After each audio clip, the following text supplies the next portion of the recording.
Bonjour à tous, donc aujourd'hui j'ai exhumé de ma collection personnelle ramenée au fur et à mesure de mes missions sur le terrain, 7 échantillons.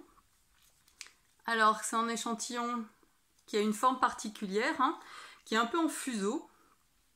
Alors on appelle ça en fait une bombe volcanique.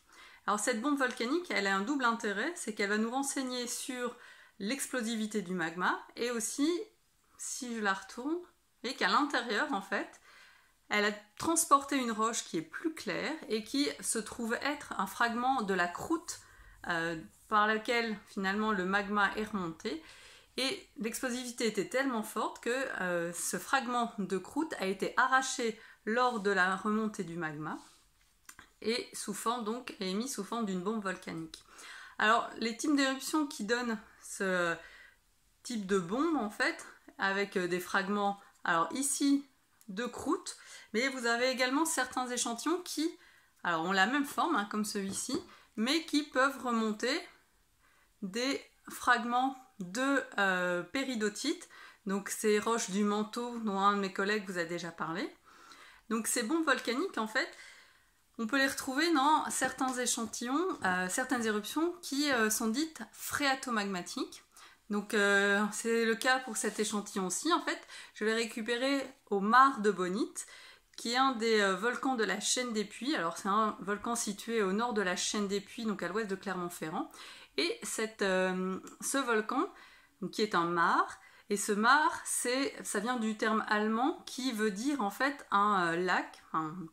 Et donc c'est lié à un dynamisme éruptif qui est dit phréatomagmatique ou hygromagmatique, et c'est né de la rencontre du magma avec de l'eau externe qui peut être soit un lac, soit une nappe phréatique, soit une rivière, ou même un glacier. Et donc un des exemples célèbres, plus célèbres que le Mar de Bonite dans la chaîne des Puys ou que les mares allemands qu'on peut avoir dans l'Eifel, c'est une éruption qui a eu lieu il y a une dizaine d'années.